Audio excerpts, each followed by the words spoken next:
Niamh Gavin, holding her 5-year-old daughter Fiadh, casts her vote in the Midlands town of Athlone in the Ireland abortion referendum. Photo, Getty. Karl McDonald. 59 minutes. Friday, May 25, 2018. Turnout was expected to be very high in the Irish abortion referendum as the country took to the polls. Some 3.3 million citizens registered to vote have been asked to decide whether to repeal the 8th Amendment to the Irish Constitution. The article gives the unborn equal right to life to the mother, resulting in one of the most strict bans on abortion in Europe. Reports from polling stations saw figures of up to 30% by lunchtime, putting turnout on course to beat the 2016 gay marriage referendum's 61% figure. Sunny weather usually creates an urban-rural divide amongst voters in Ireland, with farmers taking the opportunity to work early in the day, but early figures revealed that even country polling stations saw big numbers through the door. Queues at the polling stations were swelled by returning emigrants from around the world who responded to the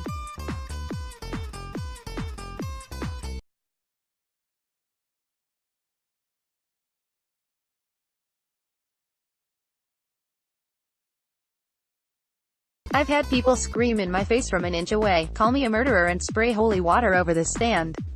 Watching the campaign unfold from Bucharest was very strange, especially seeing the no side become more vicious as time went on," Flynn said. "Coming home to vote felt like the least I could do and part of a palpable push for change Irish society desperately needs." Hartery spoke of a toxic and extremely hostile response to his canvassing efforts. He said, "I've had people scream in my face from an inch away, call me a murderer and spray holy water over the stand. All my canvassing was compressed into a very intense 3 days and it's strange that it's over now. Just have to wait for the result." There were also reports of posters illegally located near polling stations.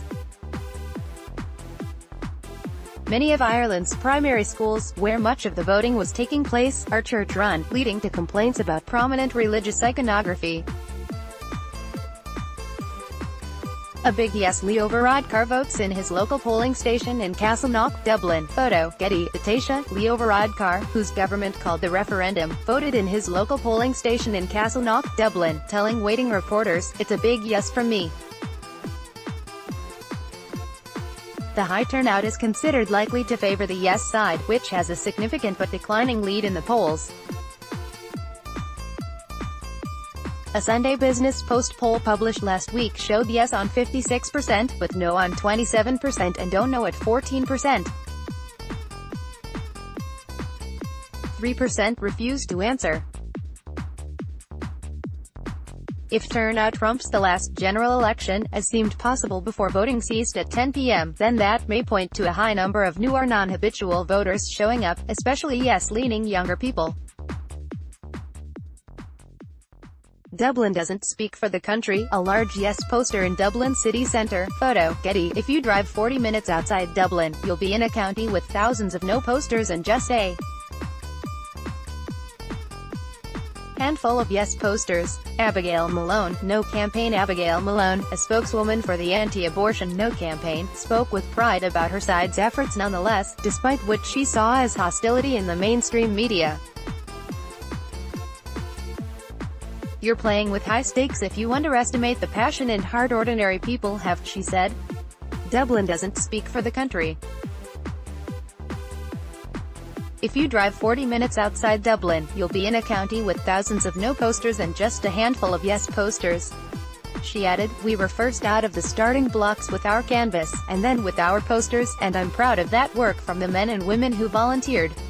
More from what is the 8th Amendment, and what happens if it is repealed?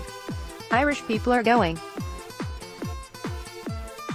I don't want or expect sympathy, but this is what I want you to know. iNews https://inews.co.uk